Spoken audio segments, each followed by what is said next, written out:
నామంలో ఉదయకాల సంక్షిప్తమైన ధ్యానాలకు ఆహ్వానం. 1 రాజులు 19వ వచనం. ఏలియా అక్కడి నుండి వెళ్ళిన తర్వాత ఎలీషా కనబడెను. అతనికి షాపాతు కుమారుడైన ఎలీషా కనబడెను. ఏలియా అతని చేరబోయి తన దుప్పటిని వేయగా అతడు ఎడ్లను విడిచి ఏలియాను వెంబడి వెళ్ళెను.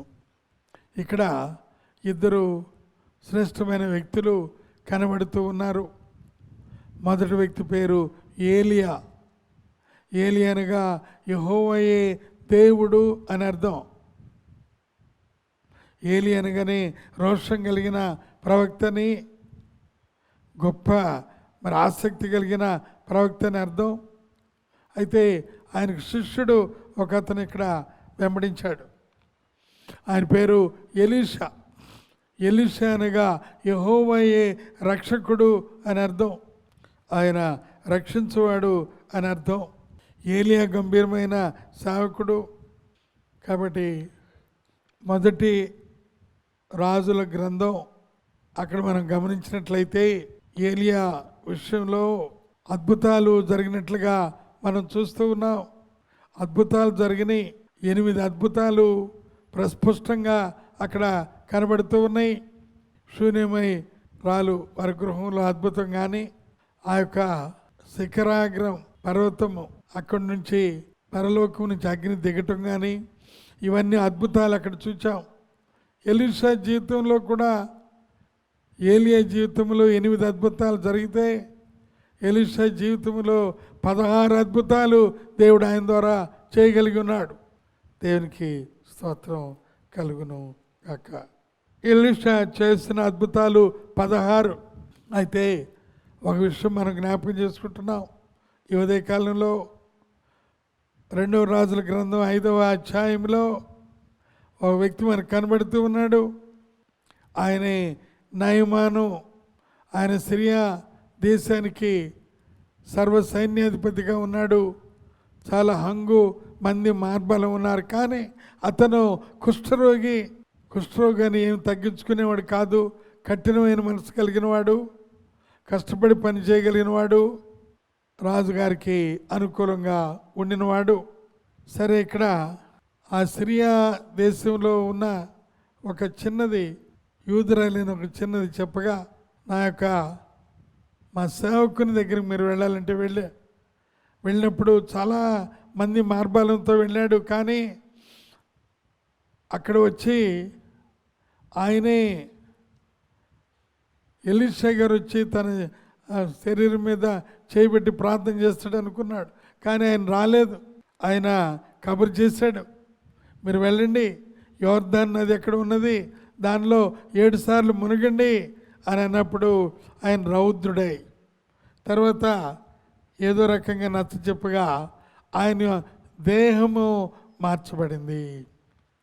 మొదటిగా ఆయన దేహము కుష్ఠవ్యాధితో ఉన్నవాడు ఈనాడు పసిపిల్లవాని దేహంగా మార్చబడింది.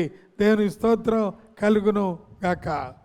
2వ విషయం మనం గమనించినట్లయితే ఆయన దేహమే కాదు, ఆయన మనసు మార్చబడింది.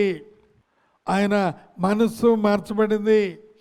ఎందుకంటే అంతకుముందు యెహోవా దేవుడు అంటే ఏమాత్రం పడేది కాదు. కానీ ఇది దేవుని వలన సాధ్యపరచబడిన కార్యం కాబట్టి అతను తిరిగి మరలా ఆ యొక్క ప్రవక్త దగ్గరికి వెళ్ళి ఇశ్రాయేలులో ఉన్న దేవుడు తప్ప వేరే దేవుడు లేడు అని తనే ముక్త కంఠంతో చెప్పగలిగాడంటే, సర్వ సైన్యాధిపతి, అధికారం కలిగినవాడు, అయితే ఒక రాజు కింద ఆయన ఉన్నాడు. కానీ అది కూడా లెక్క చేయకుండా ఆయన చెప్పగలిగి ఉన్నాడు. దేవునికి స్తోత్రాలు కలుగును గాక. ఇంత గంభీరంగా సాక్ష్యం చెప్పటమే కాదు, ఆయన దృక్పథం కూడా మార్చబడింది. అనగా అసలు ఆ యొక్క యెరూషలేములో ఉన్న యూదుల సంబంధించిన ఏ ఆరాధన వాళ్ళు ఇష్టపడేవారు కాదు. కాబట్టి కంచర గాడిదంతా మట్టి ఉండని మట్టిని తీసుకుని వెళ్ళి బలిపీఠం కట్టి ప్రభువుని సన్నుతించాడు అనే మాట అక్కడ మనం చూస్తూ ఉన్నాం. కాబట్టి ఎవరు సమస్తమును విడిచి ఆయన వెంబడిస్తారో వారు ధన్యులని ఈ ఉదయకాలం మనం జ్ఞాపకానికి తెచ్చుకుంటూ ఉన్నాం. దేవుడు ఈ మాటలు దీవించును గాక. ఆమేన్. తండ్రి నీకు స్తుతులు స్తోత్రాలు వందనాలు చెల్లించుకుంటున్నాం. ఆయన ఎలీషా అద్భుతాల ద్వారా తండ్రి ఇతను కుష్ఠరోగి మార్చబడి అతను మరలా సిరియా దేశానికి వెళ్ళి ఒక అద్భుతమైన మిషనరీగా మార్చబడి నీ సేవలో ఉండటం మహాభాగ్యం. యూదుడని హెల్లేడియుడని ఏ భేదం లేదు. అందరినీ నీవు ఏకరీతిగా చూచి ప్రేమిస్తున్నావు కనుక ఆ వ్యక్తిని కూడా నువ్వు ప్రేమించున్నావు. శతాధిపతిని నువ్వు ప్రేమించున్నావు. నీ స్తోత్రాలు యేసయ్య పరిశుద్ధమైన నామములో అడిగి ఉన్నామా తండ్రి. ఆమేన్. తండ్రి కుమార పరిశుద్ధాత్మ త్రియేక దేవుని ప్రేమ కృప సమాధానం మనందరికీ ప్రేమించే వారికి తోడై నడిపించును గాక. ఆమేన్. ఆమేన్.